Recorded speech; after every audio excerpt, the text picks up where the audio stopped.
Келесі 6-та 41-ші есептің үлгі ретінде біріншісін шығарған екен. Енді екіншісін шығарайық. X қосылған с-ның екінші дәрежесі бөлінген с-ның екінші дәрежесі тең. X-ті алдымен с-ның екінші дәрежесіне бөліп алайық. Сонда X бөлінген с-ның екінші дәрежесі қосылған с-ның екінші дәрежесі бөлінген с-ның екінші дәрежесі тең. Сонда X бөлінген с-ның екінші дәрежесі ол с квадрат бөлінген с квадрат ол бізде бірге тең болады. Келесі үшіншісін шығарайық. М-ның квадраты азайтылған 2m қосылған 4 бөлшектің бөлімінде м-ге тең. Яғни ортақ бөлім м болған екен. Сонда м-ның квадраты бөлінген м деп жазылайық. Азайтылған 2m бөлінген м одан кейін қосылған 4 бөлінген м тең. Бөлетін болсақ м-ге тең болады. м азайтылған 2 қосылған 4 бөлінген м болады екен. Келесі төртіншісін шығарайық. А-ның квадраты қосылған 3а азайтылған 6 бөлшектің бөлімінде а. Жеке-жеке бөліп шығайық. Сонда А-ның квадраты бөлінген а болады. Қосылған 3а бөлінген а азайтылған 6 бөлінген а. Бөлетін болсақ а қалады. Қосылған 3 азайтылған 6 бөлінген а-ға тең екен. Келесі 6-та 42-ші есептің біріншісін шығарайық. М қосылған 12 бөлшектің бөлімінде n. Бөлшектің мәні натурал сан болады дейді. N-ның орында, сонда тең деп шығарайық. n бөлінген n қосылған 12 бөлінген n деп жазылайық. Ол дегеніміз сонда n дегенге бөлетін болсақ 1 қосылған 12 бөлінген n. Енді n-ның орнына қандай сандарды қойсақ, яғни 12-ге бөлінетін сандарды қою керекпіз ғой. Сол кезде натурал сан шығады. Сонда 12-ге бізге бөлінеді. 12 санына бөлінеді, 6-ға бөлінеді, 4-ге бөлінеді, 3-ге бөлінеді, 1-ге бөлінеді. Яғни осы сандарды қойсақ, нәтиже натурал сан шығады екен. Келесі екіншісін шығарайық. 5n азайтылған 9 бөлшектің бөлімінде n тең. 5n бөлінген n азайтылған 9 бөлінген n. Енді n мен n қысқарып кетеді. Осы жерде 5 қана алады. Азайтылған 9 бөлінген n. Енді n-ның орнына қандай сандарды қоятын болсақ, нақты сандар шығады. Ол үшін 9-ға бөлінетін сандарды жазуымыз керек. Ол бізде 1 болады, 3 болады және 9 сандары болады екен. Келесі үшіншісін шығарайық. n-ның квадраты қосылған 2n қосылған 3 бөлшектің бөлімінде n. Жеке-жеке бөліп аламыз. Бөлінген n қосылған 2n бөлінген n қосылған 3 бөлінген n. Енді бөлетін болсақ, n-ның өзі ғана қалады. n мен n қысқарып кетеді, қосылған 2 болады. Қосылған 3 бөлінген n. Енді n деп отқанымыз бұл жерде нақты сан болып тұр.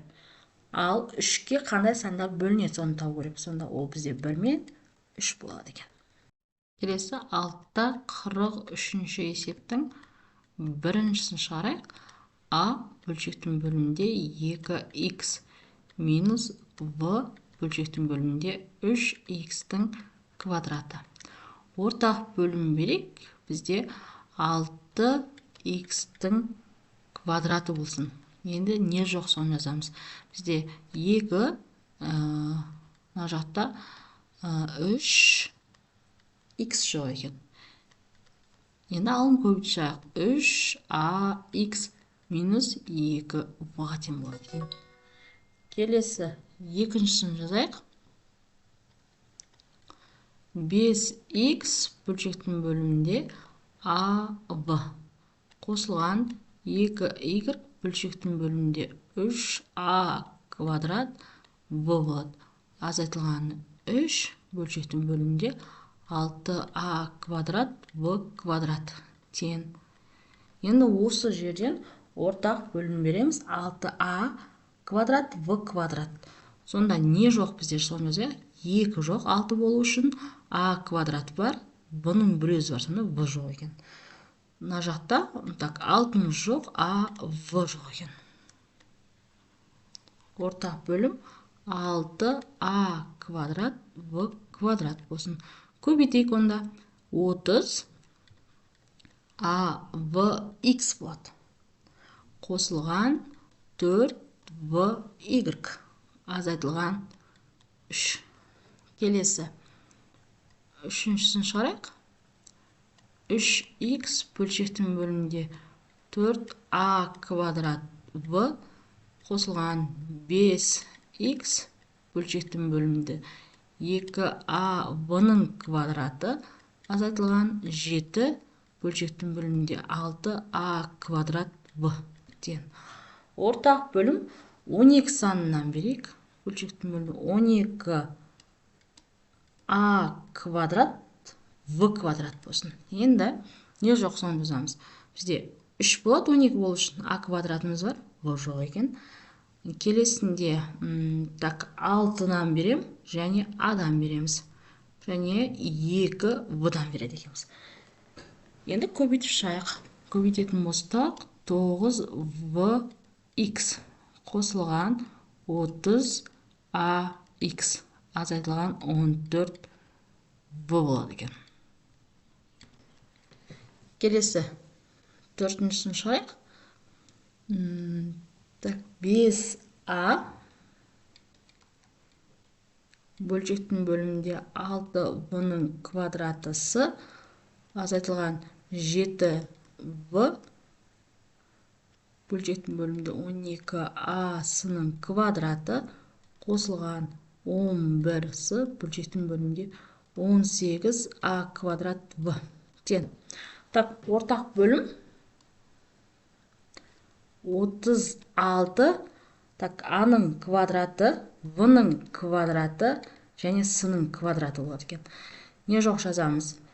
Так, 6а квадрат с жоқ екен.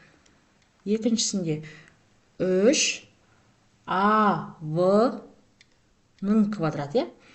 Одан кейін үшіншісінде 2 в с-ның квадраты.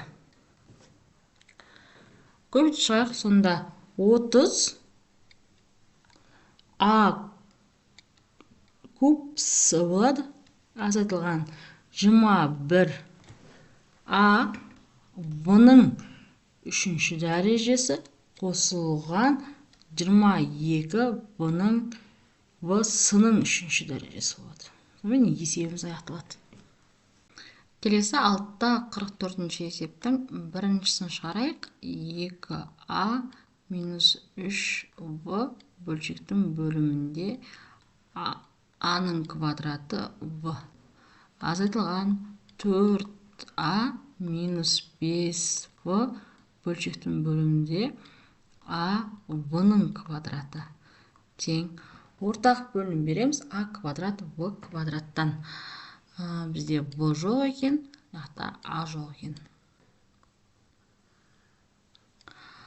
а квадрат в квадрат. 2а в болады, азайтылған 3в-ның квадраты. Азайтылған 4а-ның квадраты қосылған 5а в болады тең. Ұқсас мүшелерді біріктірейік. Так, 7а в болады. Минус 3в-ның квадраты минус 4а-ның квадраты. Бөлшектің бөлімінде а квадрат в квадратқа тең екен. Келесі екіншісін шығарайық.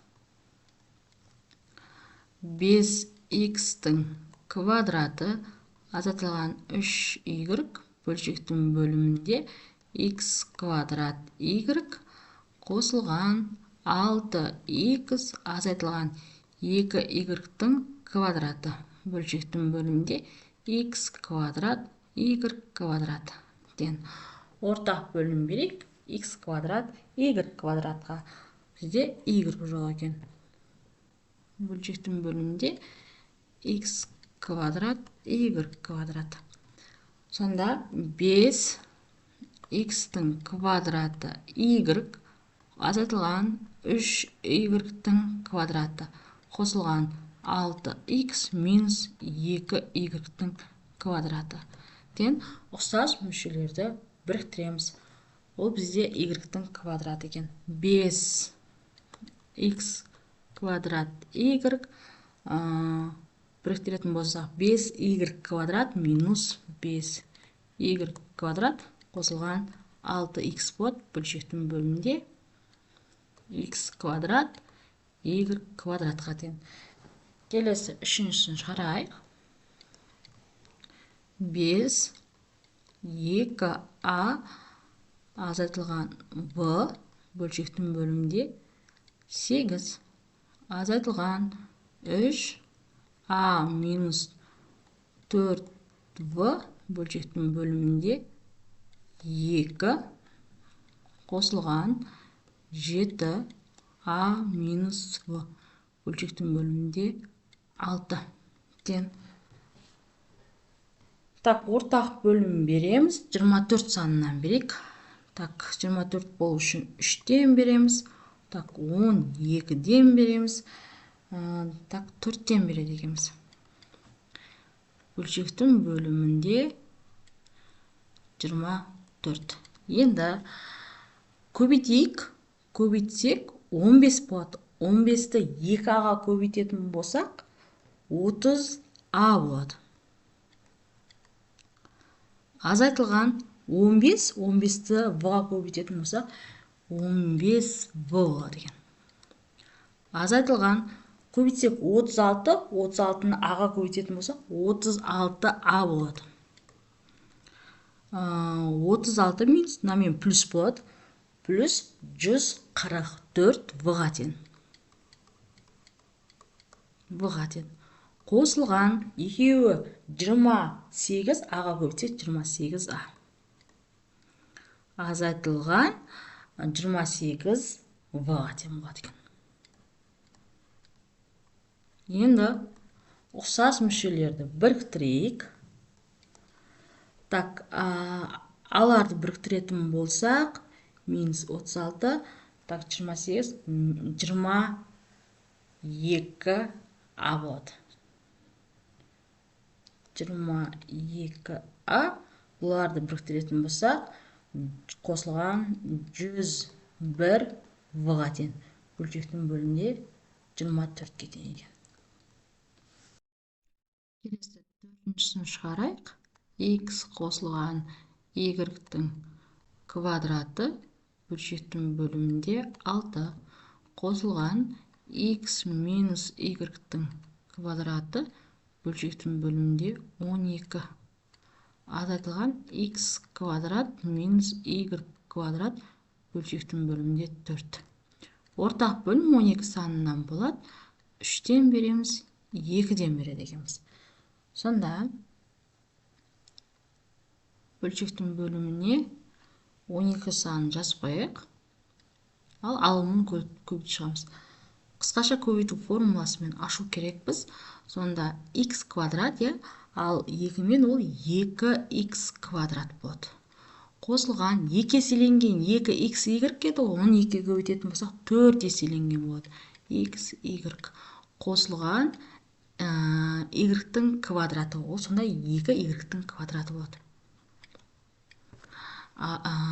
Қосылған, енді дәл осы, бірақ таңбасы минусқа тең. Сонда x квадрат минус 2xy плюс y квадрат болып тұр. Минус деймізде 3x квадрат плюс бұл деді де 3y квадрат болады. Енді ұқсас мүшелерді біріктіреміз. Так, x квадрат 2х квадратпен x квадраттан біреу бар, сонда x квадраттың өзі қалады.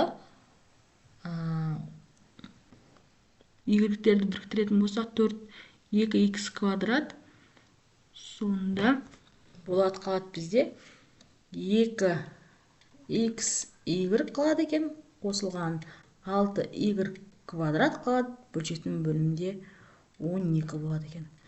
Тен 2 сан жақша сыртына шығарып жіберейік, сонда xy қосылған 3y-тің квадраты. Бөлшектің бөлімінде 12 саны бар, қысқартсақ 6 болады, сонда xy қосылған 3y-тің квадраты бөлшектің бөлімінде 6-мен есебіміз. Келесі 6-та 45-ші есептің біріншісін шығарайық. m қосылған 1 бөлінген n. Ортақ бөлім береміз n-нен. Сонда бөлшектің бөлімінде n болады. mn қосылған 1-ге тең болады екен. Келесі екіншісін шығарайық. x бөлшектің бөлімінде y азайтылған x. y-тен ортақ бөлім береміз. Сонда бөлшектің бөлімінде y, x азайтылған x, y-ге тең болады екен. Келесі, немесе осы жерден x-ті жақшаның сыртына шығарып жіберсек болады. x-ті шығаратын болса 1 минус y бөлшектің бөлімінде y-ге тең болады екен. Келесі үшіншісін шығарайық. a квадрат қосылған v бөлшектің бөлімінде a минус a. Тен адан береміз, бөлшектің бөлімінде a болады. a квадрат қосылған v минус a квадрат. a квадраттар жойылып кетеді, v бөлінген a-ға тең болады екен. Келесі төртіншісін шығарайық. a минус a v минус a бөлшектің бөлімінде v ортақ бөлім, v-дан береміз. v болады. a v минус a v плюс a. a бұлар қысқарып кетеді, a бөлінген v-ға тең болады екен. Келесі 2 минус плюс болды. Келесі бесіншісін шығарайық. 2a квадрат v минус v бөлшектің бөлімінде a азайтылған a v тең. Ортақ бөлім a-дан береміз. Сонда 2a квадрат v минус v азайтылған a квадрат v болады. Бөлшектің бөлімінде a-ға тең екен. Сонда азайтатын болса a квадрат v минус v болады. Бөлшектің бөлімінде a. Жақшаның сыртына v-ны шығарып жіберсек болады. Сонда a квадрат азайтылған 1 бөлшектің бөлімінде a болады екен. Келесі бесіншісін шығарайық. Алтыншысын шығарамыз. a минус v бөлінген x азайтылған a x-тің квадраты. Ортақ бөлім берем. x-тан ау жерге x-тің квадратынан берем. Бөлшектің бөлімінде x квадрат a x квадрат азайтылған v x минус a. Так, бұл жерде бірге ешқайсы жоқ, сондықтан дәл осылай қалады. Келесі жетінші есебін шығарайық. 5 минус 1 бөлінген x азайтылған 1 бөлінген y. Ортақ бөлім x, y-тан береміз. Так, x-тен береміз, y-тан береміз, x, y-тан береміз. Сонда бөлшектің бөлімінде x, y болады. 5x, y минус y минус x болады. Дәл осы қалпында қалады. Келесі 8-шісін шығарайық. a минус 1 бөлшектің бөлімінде 2 қосылған a минус 2 бөлшектің бөлімінде 3. Так, 2 болады, 3 болады, 6 болады. Бөлшектің бөлімінде 6 саны болады екен. Сонда 6 бізде 6a минус 3a плюс 3 қосылған 2а минус 4 болады екен. Сонда ұқсас мүшелерді біріктіретін болсақ, 8 азайтатын болсақ, сонда 5а болады екен. 5а, ал сандарды азайтатын болсақ 1-ге тең болады. Бөлшектің бөлімінде 6-ға тең.